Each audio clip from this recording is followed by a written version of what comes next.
You're listening to At the Post Live, Serling on Saratoga on 104.5 The Team, ESPN Radio.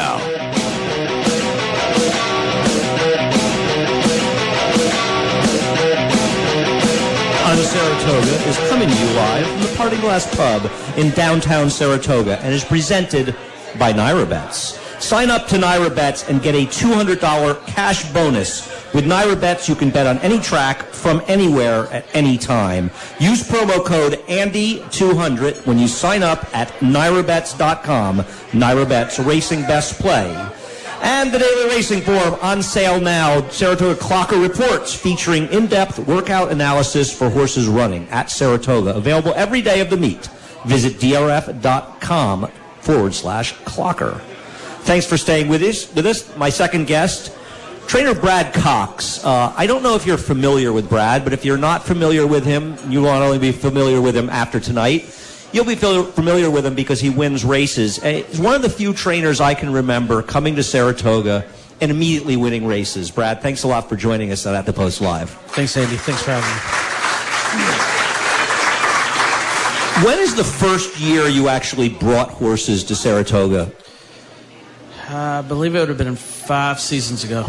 And you won a few races right away, right? Well, actually, the first year we came was with Midwest Thoroughbreds and kind of had a... that doesn't count. I mean, they weren't nice to you, so they don't count.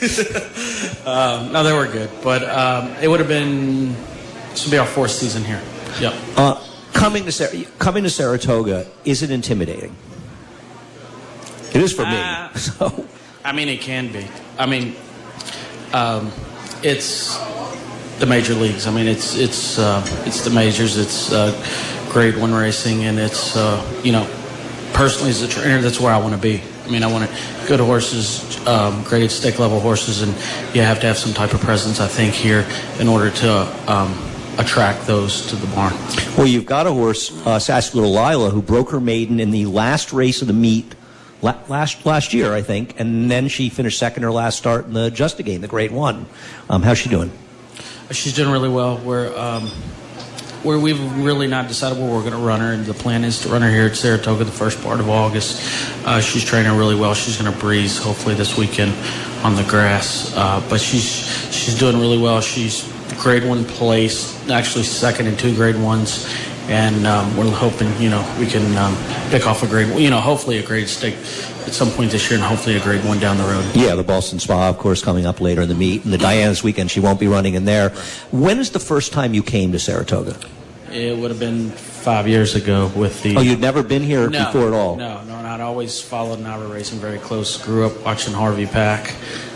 Didn't we all grow up watching Harvey Pack? Even though I was a Kentucky kid, I did watch the Naira circuit pretty close. But that was my first time I visited Saratoga, and we obviously had horses here. But I was taken back by it. I mean, it was amazing how it's totally geared toward racing. It's all about the horses and all about people coming out and enjoying the racing, and people come bringing their coolers and picnic tables and getting there an hour before the first and staying through all of them, because Saratoga is a long day, and it's but people they love it here, and they definitely support the racing. Yeah, no, the greatest fans. We just look at the number of people here just to come down, and it's great being here. You worked though for Dallas Stewart, but I guess you never came to Saratoga with Dallas's horses.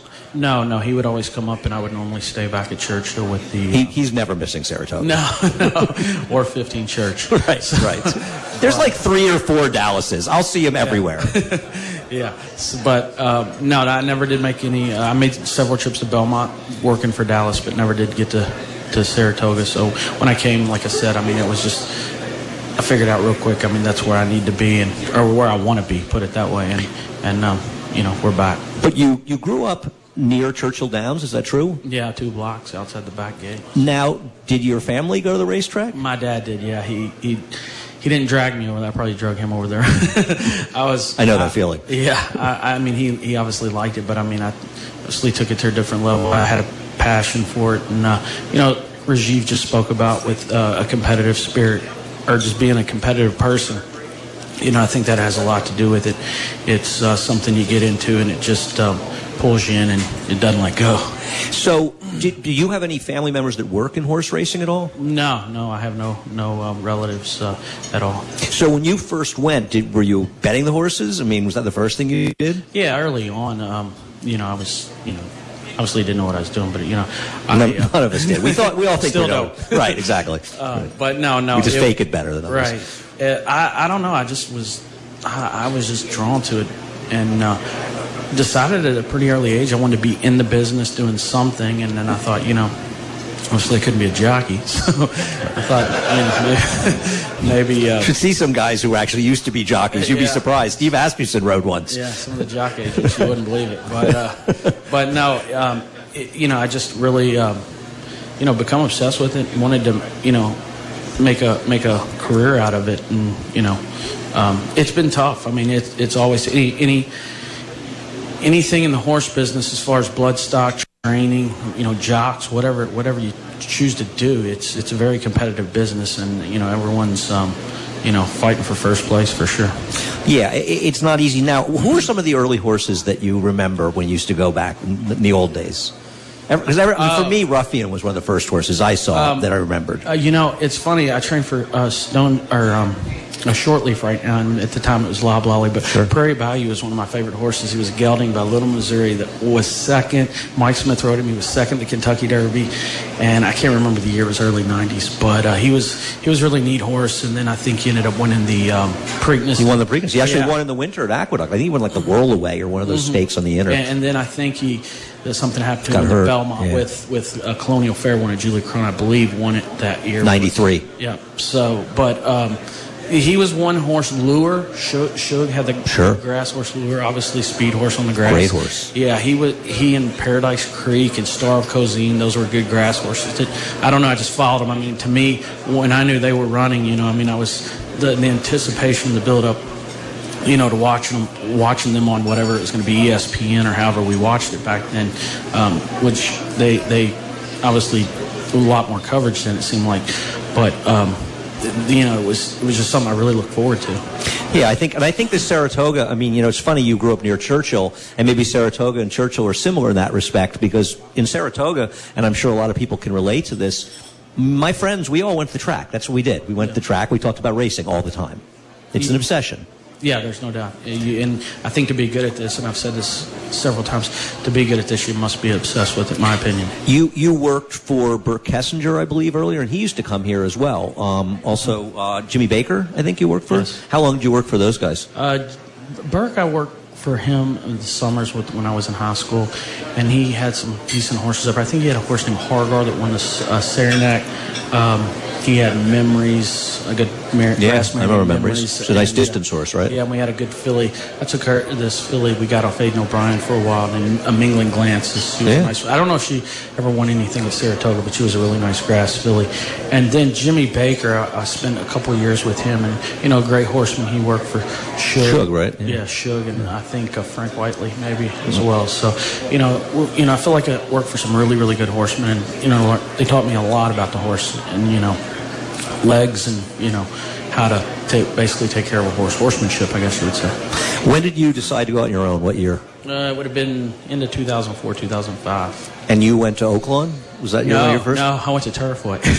Winter at Turfway? Yeah. Nice. How was that? It was tough. Well, we would actually stay at the training center there in Louisville, at the Churchill Downs Training Center, and ship to Turfway. But it was tough. The money was okay back then, but then it became a poly track, and that was kind of something that some took over for a little while, and it was probably the right move for that. Well, their track would freeze a lot in the winter. Yeah, exactly. So, but then we started going to Oaklawn, I believe, in 2009, and that really things started picking up when I figured out, you definitely have to travel in the winter, and not only the winter, but the summer we travel to New York, spring to New York, to Belmont, and obviously Saratoga. What people compare Oaklawn and Hot Springs to Saratoga? Do you see comparisons between the two towns and the racing, the situation? Yes, there's no doubt. That is a really, really. There's a love for racing there. There's no doubt. People do come out. They support the racing. Somewhat of a similar atmosphere. Probably not as big a scale as obviously New York, but it's a great town, and they really do support the racing. So 2-year-olds. big part of Saratoga. I see you've got a couple of first-time starters in the first weekend. Is it sort of the 2-year-olds help sort of keep you going? The promise, the 2-year-olds, and what they could hold forward for you. Well, absolutely. I mean, you know, like I said earlier, when you're coming up here and trying to attract, you know, the big horses to your barn, you know, these are horses that we've been given because, you know, in the past I think we've done well here and you know, done well on the national stage. But yeah, no, that's what it's all about. And obviously, if they can compete here, they're good horses, and they can, you know, they'll win in the next town for you for sure. Do you have some 2-year-olds you like? Yeah, we got a filly tomorrow. I wasn't really pleased to see her draw the 1-hole more mojo, but she's been working really well. We picked her up a few months ago, and she's been up at Belmont or down at Belmont and training really, really well. She's got some speed. She's actually a more than ready out of a Silver Trail mare. The mare, her dam, I believe broke her maiden here going 7/8. We're going to run her 5.5. She acts like she's ready to go. I feel like she'll get more benefit out of running tomorrow 5.5 as opposed to breezing her 3 or 4 more times. So, you know, we're looking for a big effort out of her. I don't think tomorrow's going to be the best race of her life, but we do think she'll run well tomorrow. Well, it's the 2-year-old racing is so much of what Saratoga is, and the promise, and win or lose, means a good time to get started and hopefully build on to bigger and better things. Yes, absolutely. I mean, probably, I would say tomorrow will be the last time she'll run 5.5 in her life. Have you run any horses in the Breeders' Cup so far? Yes, we... Since they're a sponsor now, I kind of got to suck up to them. They're already making fun of me with Songbird ads, so... Yeah, we had Carve was, I believe, 6th in the dirt mile. I think that would have been 2 years ago. And then last year we had Spelling again was 6th in the filly mare sprint, and Green Mask, I believe, was 5th in the turf sprint. So, you know, if all goes well, he'll be back in. He won the winning year in at Woodbine a couple weeks ago. So Troy, is he going to run the Troy up here? It's possible, yeah. It's a big purse now. We're trying to get you to run. Yeah, last year was 100, and he was narrowly defeated, and this year it's 250. And Javier's really, you know, Javier Castellano's been riding his last 3 starts, and he's in as good a form as he's ever been. So that is definitely a possibility. He was a horse that kind of Green Mask that kind of had a lot of talent, but he would hang a lot. But he's really sort of put it together with you guys in the last year or even less.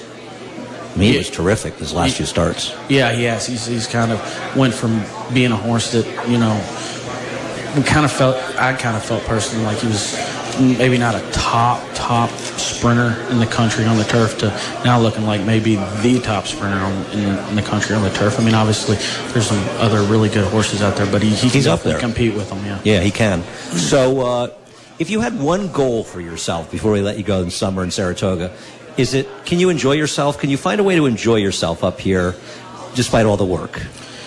Well, I know this may sound crazy, but I mean, I enjoy working. So I do too. I get it. I mean, like before we came here, I was kind of scrolling through the card for tomorrow and Saturday, just looking at possible claims and stuff. And you know, that's the obsession. You know, that's what I like to do. I like to get up and every morning evaluate horses.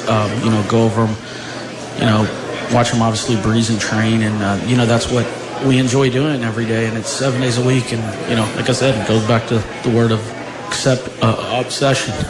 If you're not obsessed with racing, you've really got no shot. And I think everybody here can agree we're all obsessed with racing, or we wouldn't be here. It's the best place to be. Brad Cox, let's thank a lot. Wish him the best of luck at the meet. Brad, thanks so much for joining us. Thanks, Andy. Thank you. Stay with us as we come right back. At the Post Live is brought to you by Belmont Child Care Association. Support the BCCA by making quality child care and education available for working families of Naira's thoroughbred racetracks. Change the first 5 years of a child's life, and you change everything.